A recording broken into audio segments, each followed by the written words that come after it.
Hi guys, my name is Boyti and you're watching Joburg Today.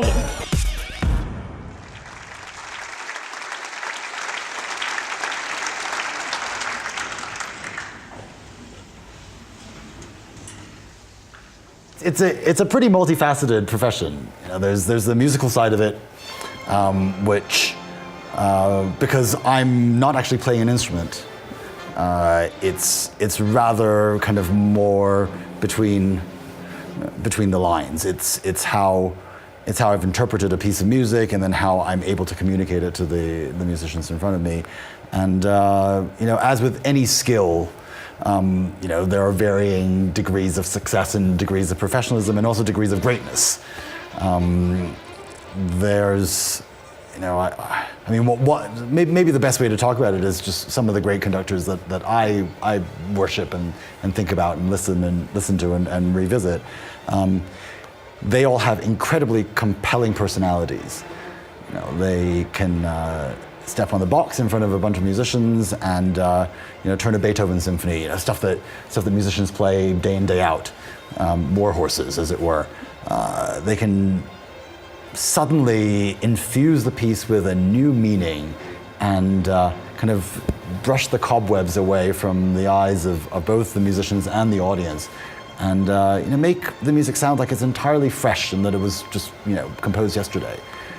Even though it's been around for 150 years. So, I mean, that, I think, at the center of conducting, that is the challenge. How do you get there, right? I mean, experience counts, the ability to charm and cajole and sometimes crack the whip, that counts. You know, you have to have really good ears, by which I don't mean, perfect pitch is one way of having good ears, but it's not necessarily a technical kind of hearing. It's hearing intention. It's hearing what's behind the music that's coming at you.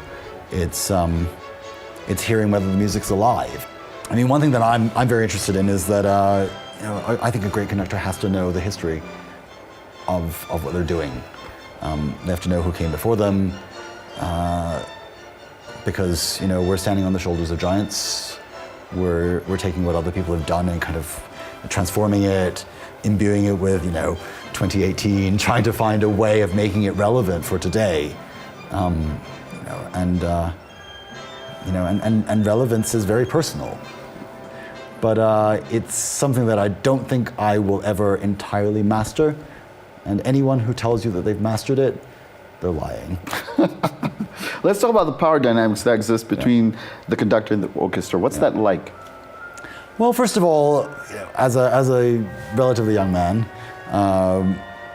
you know, authority is a big thing that's on my mind, and you know, there's the history of authoritarian conductors, people who come in and crack the whip, and, you know, my way or the highway.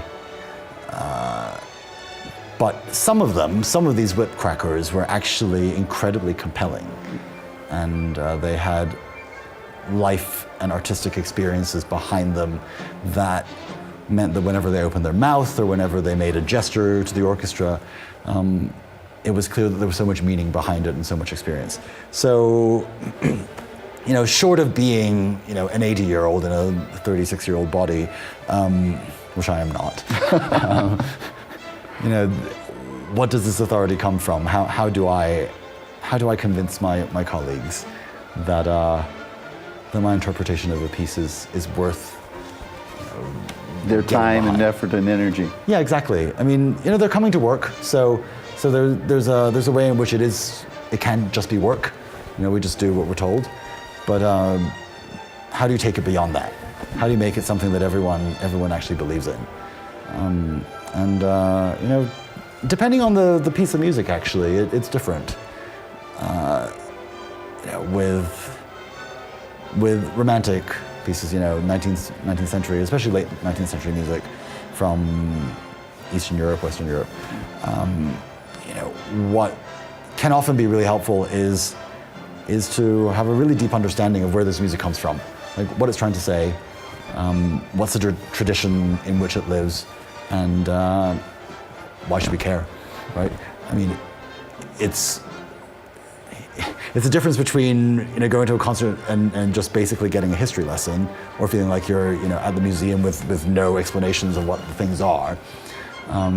The difference between that and an experience where you don't even realize that you've been plunged into an entirely different world, and that you've kind of suddenly experienced all these things that you never see in daily life. Right? So how do we create the conditions for the audience to be able to experience that, kind of to forget themselves, really? I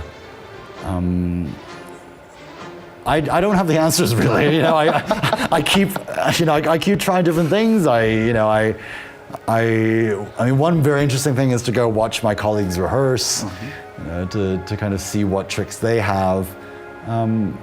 But I mean, the central thing is actually knowing what I'm doing.